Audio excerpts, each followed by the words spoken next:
This team of Rusty Wallace needs a good run tonight with Stephen running 10th, Brendan Gaughan running 11th.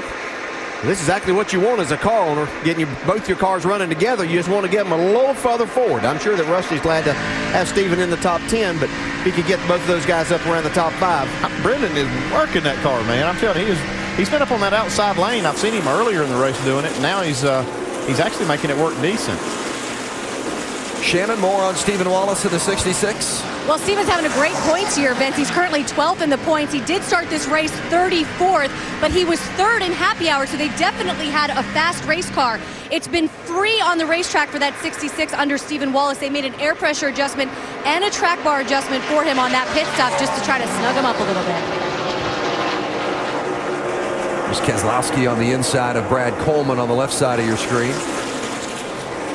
Shannon mentions that Stephen Wallace 12th at points, about where he was last year, but now they've got the Toyota power. It's been a significant transition when you're switching manufacturers too, isn't it? Yeah, it makes a difference. Takes a little bit of time to get everything right. I think they've probably been a little slower out of the box than what they were hoping to be, but I think we're starting to see some improvement with this race team. Justin Allgaier working his way back through the pack. That's Josh Wise in the 7 on the outside for Junior Motorsports. Yeah, and he's going to have to show the patience that his teammate Brad Keselowski showed in that first run. He's got a fast race car. Just be patient. You got plenty of time still. We're not even 75 laps into this race. Brad Keselowski's up from where he started up to 4th spot now. Allgaier led the majority of the laps early. In fact, until that caution, he got caught out.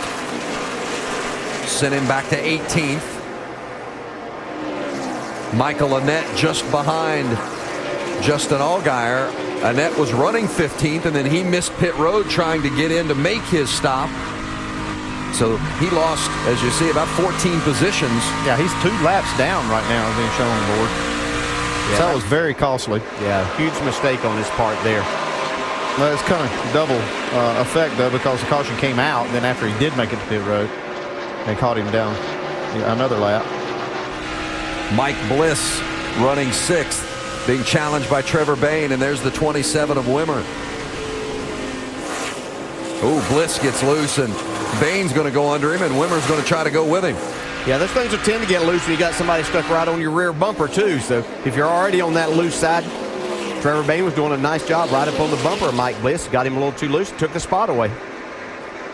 It's a battle for 11th on the right with Brendan Gaughan on the outside and Matt DiBenedetto on the inside. DiBenedetto has not raced since the All-Star race at Irwindale in January, so he was really looking forward to getting back in the car, but having not raced in that length of time and then to be racing a car of this significance, that's a real challenge. Well, it is a challenge, but this is a young man that a lot of people have a lot of high hopes for, Jamie. Absolutely, DJ, and he's been waiting a long time for this opportunity. He has been waiting and calling Joey Logano, one of his closest friends, and he said wearing him out with questions. So I'm sure Joey's watching, rooting for his buddy, Matt DiBenedetto. But if you guys see on the car, Muscle Milk, never seen that sponsor on a car before. They're actually the title sponsor for the Gibbs motocross team, of course run by Coy Gibbs, the son of Joe Gibbs. So they're dabbling in a NASCAR to see how it is, and so far they're having a great time. Solid run so far for DiBenedetto. He's in the 12th spot. Had 4 drivers go behind the wall. Derek Cope, Danny O'Quinn Jr., Chase Miller, Morgan Shepherd, all behind the wall. NASCAR Nationwide Series racing at Nashville, presented by Pennzoil. Carl Edwards, the leader.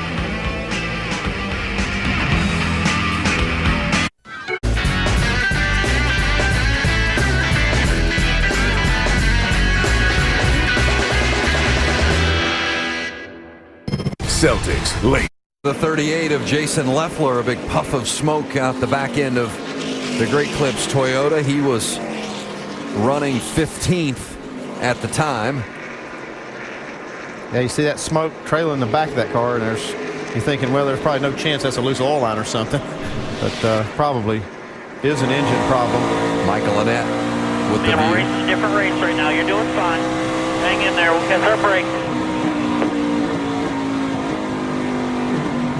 And then at that point realizes right there, that 38's got a problem. Yeah, but it looks like it's running fine. I mean, you see that 38 pull off right off the corner. So maybe they do have maybe a loose oil line, or more likely it's probably maybe an oil pan or something. Got oil pressure. Yeah, Oil temp's hot, but motor just seems to be a little flat. All right, now's the decision you got to make. Do you come on into pit road? Well, they haven't run very many laps. I think that you'll see some of the cars back in the back come in. Could be a chance to try 2 tires here. Absolutely. If They they don't make have a a lot pit of stop, laps. you'll see a lot of 2 tires and maybe even a gas and go. Looks like Carl Edwards is going to bring them down. Yep, they last pitted on lap 63. We're going to start with Jerry Punch.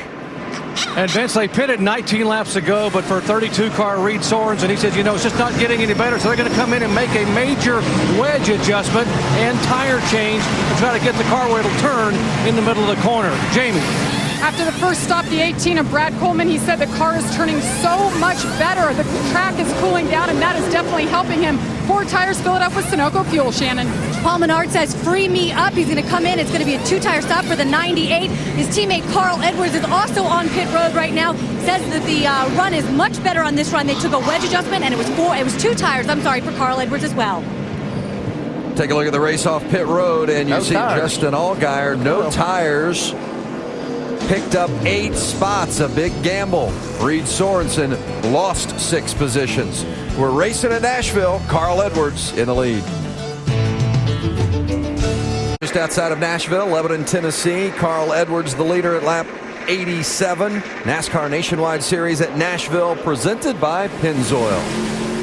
Problems for the 38 of Jason Leffler. He's behind the wall, trying to figure out what the problem is with his car. They don't think it's a motor at this point. Pace car off, the green flag waves. We've restarted with Carl Edwards on the inside and jumping to the front. Paul Menard working around the outside of Brad Keselowski. Brad trying to take that second spot away. It's a great night for Carl Edwards to be out front. Worst thing is he's looking at the guy he's trying to catch in the points being right behind him. And there's Allgaier, who's Keselowski's teammate, trying to jump into the mix. Remember, he came in, did not take tires, gained 8 positions on that stop. He'd been caught out by a yellow earlier and had dropped deeper into the pack. So a little strategy for Chad Walter and Justin Allgaier. Oh, it's a good move at this point in the race to get him out of that hornet's nest he was in. He was back there in about 12th spot, and gaining these spots up here will help him a ton. Just getting the track position will be worth more than trying to get tires right there. Yeah, and he showed early on that his car ran on for a long period of time, so tire wear doesn't seem to be a factor. Here comes Reed Sorensen. He got 4 tires on that last pit stop. Sorensen running 8th. Brendan Gaughan in the battle there. This is going to give us a good preview for later on, just how good 2 tires are on some of these cars. If that's going to work for you. We saw Kevin Harvick do that here back in April. He won the race. We've seen Gaughan work that outside line tonight. He's trying to make it work. I mean, he's been pretty committed to it. It's starting to work a little bit better as he goes, but how many races have we seen one from up there, Vic? I haven't seen any over here, to be quite honest. Matter of fact, it wasn't until April that we could see a car go around the outside without really crashing. So Brendan's doing a nice job. That's the battle for 7th. Just behind them is the 21 of Scott Riggs, sitting in 9th. And that 18 on the inside of Riggs is Brad Coleman. It's like Reed Sorensen's finally going to get by Brendan Gaughan there. Brad Coleman, who got tires that last time, seems to be making his car work good again on the bottom. You see, He it has to says be patient. student driver on the back of Brad Coleman's car, and he actually part of a group that purchased a driving school that he originally got his driver's license from in Texas back as a teenager.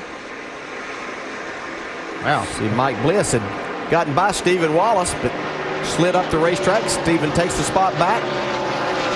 It's been a good run for Stephen in that 66, up to 5th. Let's see what Brad Keselowski's got now. He's worked his way up here to the back bumper of Carl Edwards, and he's not letting go of it.